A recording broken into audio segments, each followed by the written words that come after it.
So I had written a letter to Leah, my professor, asking her if she would pray for me. And she did get back to me, and she said absolutely she would. But she really believed that building trust was an important thing, and so we would talk. I continued to take her class and learn some amazing things about emotional healing and just the good grace of God. And she suggested that I go see a therapist. She said there's some things going on, she believed, but she wasn't a licensed therapist, and I needed to go see a therapist and be diagnosed. And I think probably because she said it and I trusted her wholeheartedly that I went, okay, I'll try this again. I found a lady that was a part of my healing ministry that I'd known for a few years, and I sort of trusted her. And so I contacted her, set up an appointment, and went in to see her.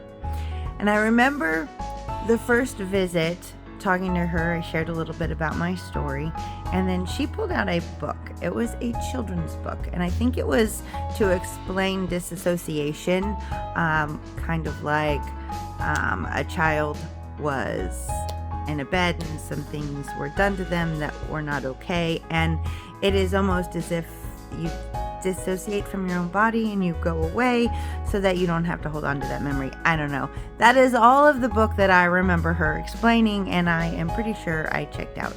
And what I mean by I checked out, meaning me, the host, disappeared because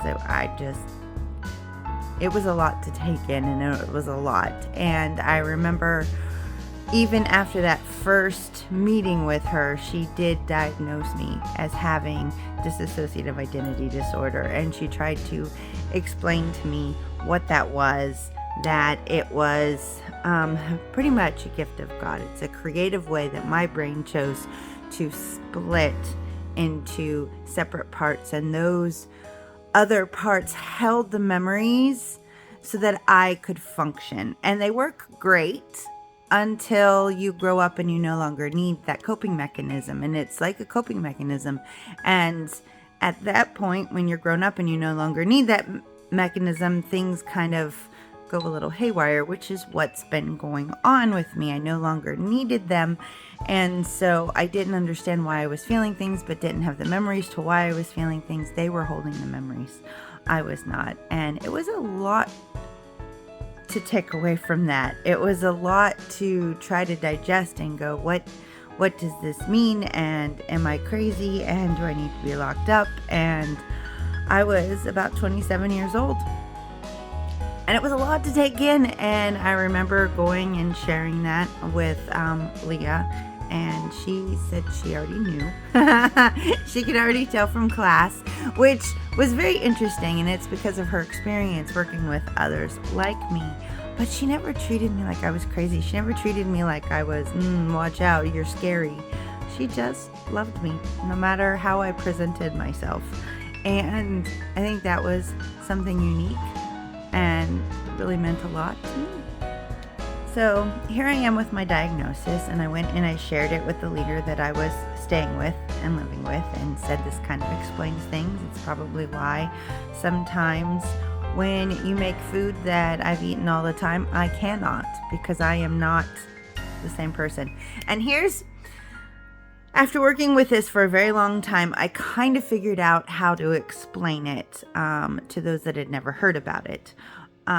Usually how D.I.D works, there's different levels of it. I think that's why they changed it from multiple personalities to D.I.D, because some people completely black out. They have no idea. They are presenting as someone else, and they go about their life and they just have giant blackouts. There are others that can still be co-present, and it's kind of where I found myself. Like normally, to give you a visual, I, as myself, am on a stage. I am living my life. I'm talking. I'm making all my choices. And the audience is everyone else in the world. And you guys all see who I am presenting myself with. What would happen when I would get stressed or flip, and the spinning and the dizzy and the headaches came from, it was like a rotary that would just spin, and someone else, another part would come out. What would happen with me, the host, is I would be like flung back into the balcony, and I could see what this body of mine was doing. I could hear them. I could see their choices, but I really didn't have any say, and I had no idea what they were thinking. At least at first, I did not. And so they would be on stage, they would be talking. I mean, they as in the individual parts of me. And I know some of their names. Not all of them had names. It's a long story that I will go into in more details, but at that point in my life, I was able to stay present mostly and in the balcony and could see what was going on. Now, there were a few times that some of the ones came out in the beginning that their memories were so painful and it was so bad that literally I would feel like I was flung into the lobby. And I was still present and awake, but I could not see them, I could not hear them, and I had no idea what was going on. And it was a very interesting experience trying to comprehend what was going on and trying to learn how to share this with other people. And I did share it with those that were in my immediate present and just told them what was going on. And it was kind of scary for me. It was new for me. And I think it was scary for them. And because it was scary for them, they would go and tell other people, oh my gosh, please pray for me.